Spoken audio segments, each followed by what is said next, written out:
Hello everyone, thank you for tuning in to C-Town Garage. I'm your host Seth, and today I'm going to be working on my 69 Dodge Charger known as Tetanus.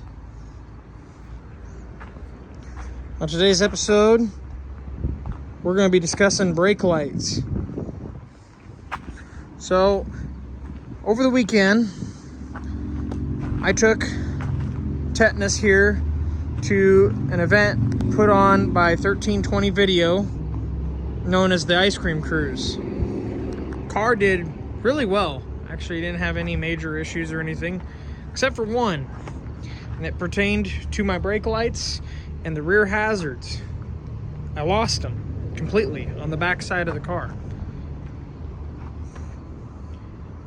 So, getting to that, when you go to the Ice Cream Cruise and you go to put your car into the event on Saturday, there's a line of hundreds of cars, because this event gets 3,000 cars in for the car show. So you're sitting in a line for a while, and it's bumper to bumper. And anyway, you have to creep. You creep for so long and then you stop. And you creep for so long and then you stop. So, with us sitting and waiting our turn to get in, my fiance noticed some smoke coming out of my steering column. And I was like, at first I didn't notice it. I couldn't see it. And she's like, yeah, your dash is, or your steering column has got smoke coming out of it, like little whiffs of smoke. So I started watching it. And I only noticed it once out of the duration of half hour, 45 minutes of sitting. Mind you, the switch is new, or it's like a year and a half, maybe even 2 years old now. But it was new. It's not a factory original part anymore. But anyway, so I looked everything over once we got parked, and I didn't notice anything. None of the wires down where it plugs in underneath the dash to the harness or anything. Nothing looked bad.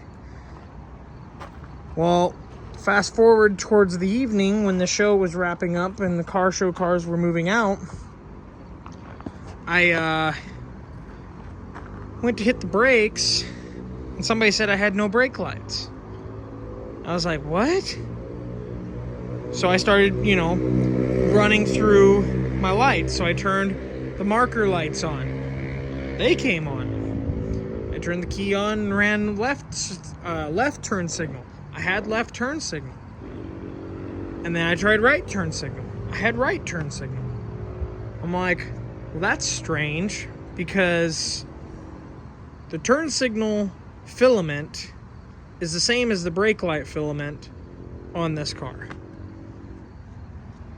So I was like, okay, well, I'm going to try the flashers. I mean, not that it matters, because I already know the left signal and the right signal work, but I wanted to know if the four-ways worked. Turned the four-ways on, nothing out back.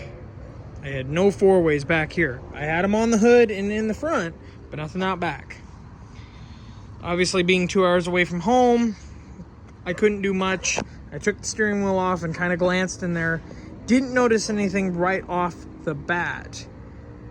So I put everything back together, and I started messing with the turn signal switch, just flicking it back and forth after checking fuses and everything else. And everything else was checking out fine. I had power to the switch. I had all that good stuff. I started messing with the turn signal switch, and I still couldn't get nothing.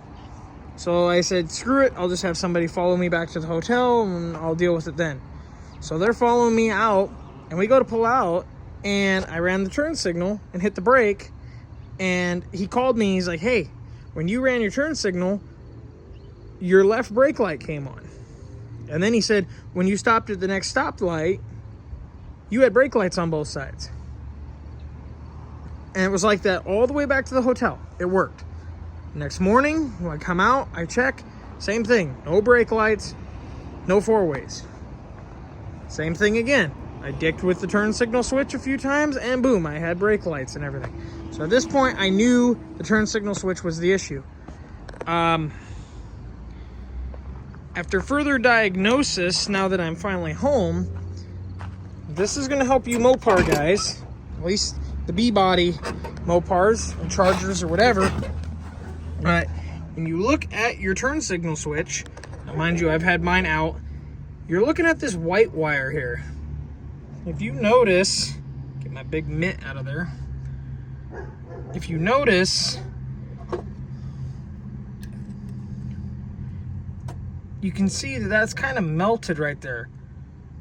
Well, what happened, from what I understand, is that basically I held the good old brake pedal down the whole duration, basically, of creeping forward.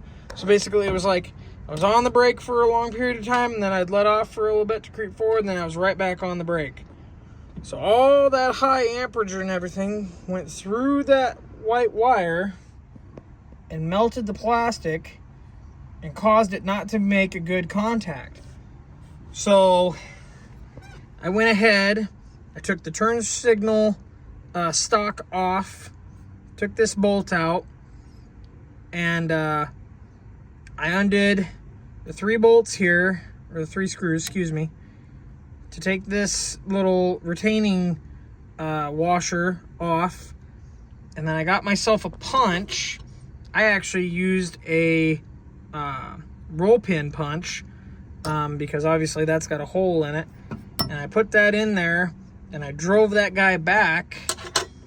Now, if you got an old turn signal switch, that's probably going to cause your canceling cam to crack out and break.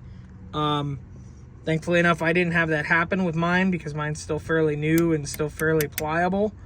But anyway, I drove that out and looked at the backside, and you've got 2 little copper wires, like solid wires there that make contact to 4 little contact pads on each side.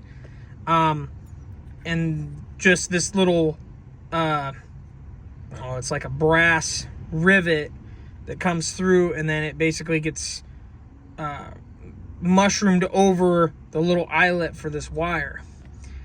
And since this had melted down, it wasn't creating a good contact against that copper wire, so it wasn't making contact until I would, run this a few times, and then it would cause the wire to lay down and allow me to have brakes for the duration of the drive, and then it wouldn't work anymore.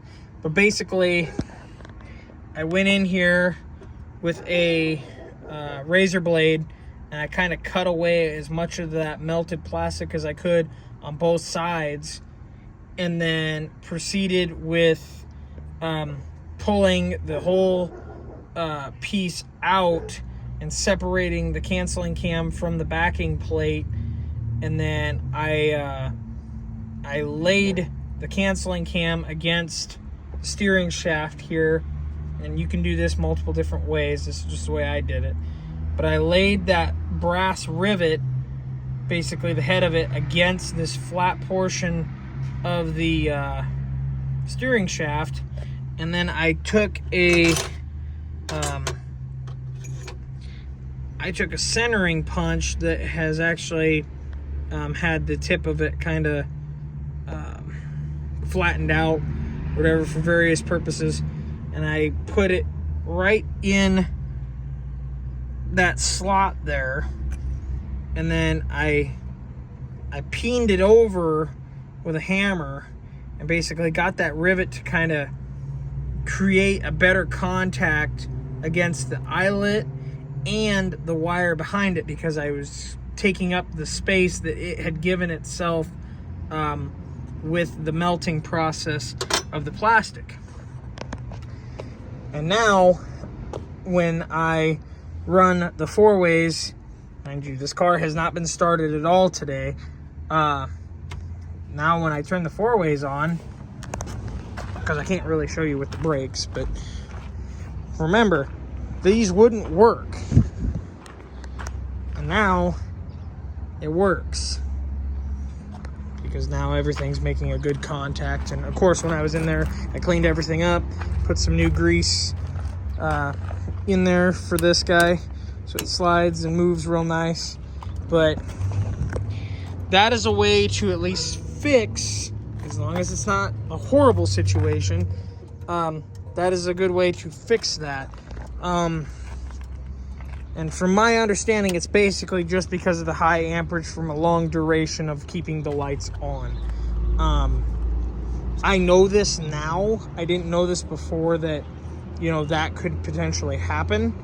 I did end up buying a new switch that I'm just going to keep in the glove box just for future, in case if I am out away from home or whatever, I have a spare one to put in there, because, you know, this fix, it may only be a temporary fix. I don't know. Either way, I know that I have brake lights now. I know I have 4-ways back there. Everything else works still. You know, and this might last, you know, it might last 5-10 years. But I'm just saying, this is a simple and easy way to correct that problem. And you could potentially even do this on the road, you know, if you're out and about. You know, hell, I didn't have a steering wheel puller to pull my steering wheel off. Some people can manhandle it and pull them off.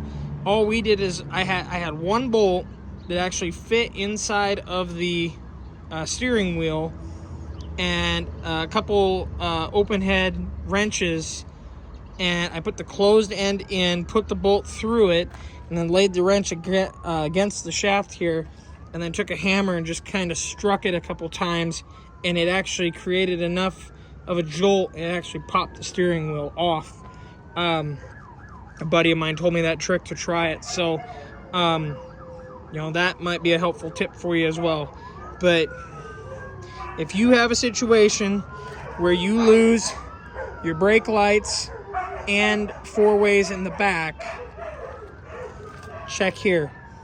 Check your turn signal switch. You know, especially if you were stuck in traffic and had to use the brake pedal for a long period of time. I hope this helps. Thanks.